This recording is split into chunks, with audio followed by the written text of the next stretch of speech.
Hi hello friends, welcome back. இன்னைக்கு நம்ம ரொம்பவே டேஸ்டியான பொரிச்ச கறி ரொம்பவே சிம்பிளாகவும் ரொம்பவே சூப்பராகவும் எப்படி செய்யலாம் தான் பார்க்க போகிறோம். கண்டிப்பாக ஃபுல் வீடியோ பார்த்து ட்ரை பண்ணி பாருங்க.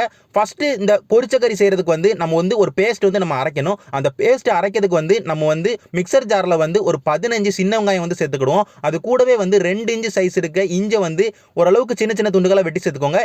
7 பல் பூண்டு சேர்த்துக்கோங்க. அதுக்கப்புறமா கருவேப்பிலையில ஒரு 15 கருவேப்பிலையில சேர்த்துக்கோங்க. சோம்பு 1.5 டீஸ்பூன் சேர்த்துக்கோங்க. காஞ்ச மிளகா ஒரு 10 காஞ்ச மிளகா சேர்த்துக்கோங்க.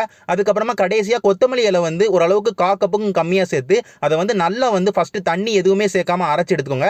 அரைச்சு முடிச்சக்கு அப்புறமா கொஞ்சோண்டு தண்ணி சேர்த்து இந்த மாதிரி கன்சிஸ்டன்சில வர மாதிரி நல்ல பேஸ்ட் கன்சிஸ்டன்சிக்கு அரைச்சு அதை ஒரு பவுலுக்கு மாத்தி வச்சுக்கோங்க. நம்ம பேஸ்ட் அரைச்சு முடிச்சக்கு அப்புறமா நம்ம வாஷ் பண்ணி வச்ச சிக்கனை ஒரு பவுலுக்கு மாத்திக்கலாம். சிக்கன் 750 கிராம் தான் சேர்க்கிறேன். சிக்கன் போன்லெஸ் சிக்கன் தான் பயன்படுத்துறேன். ஏன்னா நம்ம ஓரளவுக்கு சிக்கன் 65 மாதிரி செய்ய போறனால போன்லெஸ் சிக்கன்னா ரொம்பவே டேஸ்டா இருக்கும்.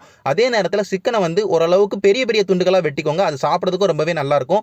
சிக்கனை பவுலுக்கு மாத்தினக்கு அப்புறமா அதை மேரினேஷன் பண்ணணும். அதுக்கு தேவையான பொருட்கள் எல்லாமே சேர்த்துக்கலாம். அது என்னெல்லாம் சேர்த்திருக்கேன்னு பார்த்தீங்கன்னா, கார்ன்ஃபிளவர் மாவு ஒரு 4 டேபிள் ஸ்பூன் சேர்த்திருக்கேன். அதுக்கப்புறமா அரிசி மாவு 2 டேபிள் ஸ்பூன் நான் சேர்த்திருக்கேன். அதுக்கப்புறமா மஞ்சள் தூள் ஒரு 1/2 டீஸ்பூன். அதுக்கப்புறமா காஷ்மீரி மிளகாய் வத்தல் பொடி 1.5 டீஸ்பூன் சேர்த்திருக்கேன். கலர் நல்லா கொடுக்கணும். அதுக்கப்புறமா மிளகு தூள் 1 டீஸ்பூன் சேர்த்திருக்கேன். அதுக்கப்புறமா உப்பு 1.5 டீஸ்பூன் சேர்த்திருக்கேன். பத்தலன்னா நம்ம திரும்ப சேர்த்துக்கலாம். அதுக்கப்புறமா முட்டை 1 சேர்த்திருக்கேன். அது கூடவே லெமன் ஜூஸ் ஒரு அரை லெமனை புளிஞ்சு ஊற்றிக்கோங்க. அதுக்கப்புறமா நம்ம அரைச்சி வச்ச பேஸ்ட்டையும் அது கூடவே சேர்த்துக்கோங்க. அதுக்கப்புறமா கடைசியா எண்ணெய் ஒரு 2 டேபிள் ஸ்பூன் எண்ணெய் சேர்த்திருக்கேன். தேங்காய் சேர்த்திருக்கேன். இது எல்லாத்தையும் சேர்த்து சிக்கனோட நல்லா மேரினேட் பண்ணிக்கோங்க. நல்லா மசாலா எல்லா இடத்துலையும் படுற மாதிரி நல்லா மிக்ஸ் பண்ணி விட்டுக்கோங்க. மிக்ஸ் பண்ணி முடிச்சக்கு அப்புறமா ஒரு பாத்திரத்தை போட்டு மூடியோ இல்ல ஏதாவது கவர் போட்டு மூடியோ நம்ம ரூம் டெம்பரேச்சர்லயோ இல்ல ஃப்ரிட்ஜ்லயோ ஒரு 20 நிமிஷத்துக்கு அப்படியே விட்டுருங்க. அதுக்கப்புறமா நம்ம பொரிச்சு எடுத்துக்கலாம். அதுக்கப்புறமா ஒரு 20 நிமிஷம் கழிச்சு நம்ம ஸ்டவ்ல ஒரு கடாய் எடுத்து வச்சுக்கலாம். ஸ்டவ்ல கடாய் எடுத்து ஸ்டவ் ஆன் பண்ணி முடிச்சக்கு அப்புறமா நம்ம எண்ணெய் தேங்காய் சேர்த்துக்கிறோம். தேங்காய்னால தான் பொரிக்க போறோம். அதனால தேங்காய் சேர்த்துக்கிறோம். தேங்காய் உங்களால பயன்படுத்த முடியாதுன்னா நீங்க கடலை எண்ணெயில பொரிச்சு எடுத்துக்கோங்க. அதுவும் ரொம்பவே நல்லா தான் இருக்கும். 20 நிமிஷம் கழிச்சு நம்ம மூடி வச்ச சிக்கனை ஓபன் பண்ணி பார்ப்போம். ஓரளவுக்கு நல்லாவே செட் ஆயிருச்சு.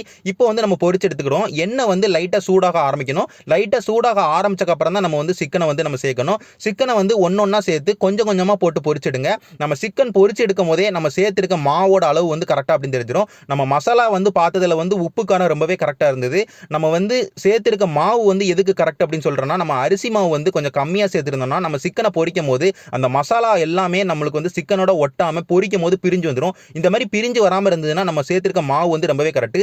அரிசி மாவோட முக்கியத்துவம் ரொம்பவே முக்கியம். ஏன்னா நம்மளுக்கு அரிசி மாவு நல்ல கிறிஸ்பினஸும் தரும். அதே நேரத்தில் நம்மளுக்கு அந்த மசாலாவை சிக்கனோட இறுக்கம் கொடுக்கறதுக்கும் பிரிஞ்சு போகாம எண்ணெயில போட்டு பொரிக்கும் போதும் ரொம்பவே உதவியா இருக்கும். அதனால கரெக்டான அளவுல சேர்த்துக்கோங்க. சிக்கன் பொரிக்கிறது எல்லா சிக்கனும் பொரிக்கிற மாதிரி தான். ஸ்டவ் ஓரளவுக்கு மீடியம் ஹை ஃப்ளேம்ல வச்சு ஒரு 7 நிமிஷத்துக்கு இருந்து 8 நிமிஷத்துக்கு நல்லா பொரிச்செடுத்தீங்கன்னா உங்களுக்கு சிக்கன் ரொம்பவே நல்ல பன் மாதிரி வந்துடும். இவ்வளவுதான் நம்மளுக்கு இந்த சிக்கன் பொரிச்ச கறி ரொம்ப ஈஸியா நம்ம சூப்பரா செஞ்சிடலாம். கண்டிப்பா ட்ரை பண்ணி பாருங்க. சிக்கன் 65 செஞ்சு உங்களுக்கு ஓரளவுக்கு ரொம்ப போர் அடிச்சிட்டு அப்படின்னு நீங்க நினைச்சீங்கன்னா இந்த மாதிரி ஒரு பொரிச்ச கறி செஞ்சு பார்த்தீங்கன்னா ரொம்பவே சூப்பரா இருக்கும். நான் இதே மாதிரி வேற ஒரு நல்ல ரெசிபியோட எல்லாருமே பார்க்குறேன். நன்றி.